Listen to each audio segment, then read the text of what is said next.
জয় যিশু। প্রথম পাঠ শিষ্যচরিত হতে আজকের বাণী পাঠ 4 অধ্যায় 32 থেকে 37 পদ।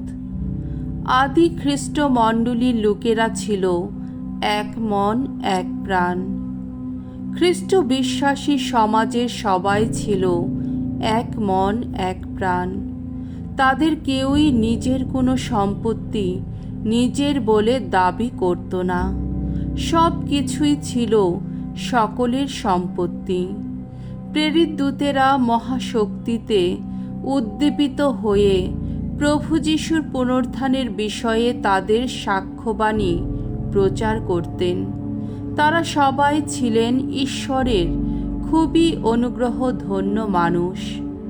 ধর্ম ভাইদের মধ্যে কেউই অভাবে দিন কাটাতো না, কারণ তাদের মধ্যে জমির কিংবা বাড়ির যারা মালিক ছিল তারা তা বিক্রি করে দিত।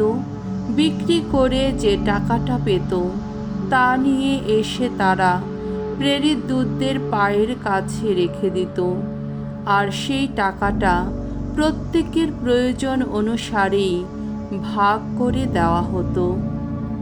যোসেফের কথাই ধরা যাক, তিনি ছিলেন একজন লেবীয়। জন্মসূত্রে ছিলেন সাইপ্রাস দ্বীপের মানুষ। প্রেরিত দূতেরা তার নাম দিয়েছিলেন বার্নাবাস, অর্থাৎ আশ্বাসদাতা। সেই যোসেফের খানিকটা জমি ছিল, তা বিক্রি করে তিনি টাকাটা নিয়ে এসে প্রেরিত দূতদের পায়ের কাছে রেখে দিলেন। প্রভুর বাণী। ঈশ্বরকে ধন্যবাদ। শাম সঙ্গীত 93 অধ্যায় 1 থেকে 2 পদ এবং 5 পদ। ধুয়ো বিশ্বরাজ যিনি, মহিমায় তার অঙ্গের আভরণ। ভগবান রাজত্ব করেন, তিনি মহিমার বসনে সজ্জিত। মহিমায় ভগবানের বসন, শক্তি তার কোটির বন্ধনী। এই বিশ্ব জগৎ তাই স্থিতমূল, চির অবিচল। ওগো, সেই আদিকাল থেকে স্থিতমূল তোমার সিংহাসন, আর তুমি অন্তহীন কাল থেকেই বিরাজিত তুমি। ওগো ভগবান, তোমার প্রতিটি নির্দেশ বাণী সে তো সুনিশ্চিত। পবিত্রতা সেই তো তোমার গৃহশোভা চিরদিন চিরকাল। বাণী বন্দনা। জয় মৃত্যুঞ্জয়, জয় তোমারই জয়। মানব পুত্রকে উচ্চে তোলা হবে, যাতে যারা তাকে বিশ্বাস করে তারা সকলেই যেন শাশ্বত জীবন লাভ করে। জয় মৃত্যুঞ্জয়, জয় তোমারই জয়। মঙ্গল সমাচার।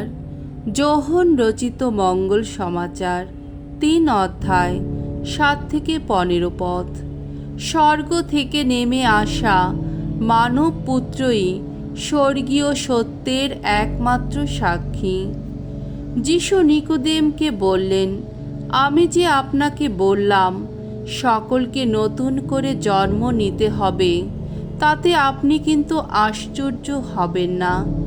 বাতাস যেদিকে ইচ্ছে সেদিকেই বয়ে যায়, আপনি তার শব্দ শুনতে পান, কিন্তু কোথা থেকে যে আসছে আর কোথায় বা সে যাচ্ছে তা তো বুঝতেই পারেন না। তেমনি পরম আত্মা থেকে যারা জন্ম নেয় তাদের সকলের বেলায়ও ঠিক তাই হয়। নিকোদেম তখন জিজ্ঞেস করলেন, তা কি করে হতে পারে? উত্তরে যিশু বললেন, সে কি, ইসরায়েল জাতির একজন ধর্মগুরু হয়েও আপনি এই কথা বুঝতে পারছেন না? আমি আপনাকে সত্যি সত্যি বলছি, আমরা যা জানি তাই বলি, যা দেখেছি তারই বিষয়ে সাক্ষী দিই আমরা। কিন্তু তবুও আপনারা আমাদের সেই সাক্ষ্যবাণী মেনে নিতে চান না। আমি আপনাদের কাছে পার্থিব বিষয়ে কথা বললে আপনারা যখন বিশ্বাস করছেন না, তখন স্বর্গীয় বিষয়ে কথা বললে কেমন করেই বা বিশ্বাস করবেন? শুনুন, কেউই স্বর্গে ওঠেনি কখনো, শুধু একজনই আছে স্বর্গ থেকে যে নেমে এসেছে।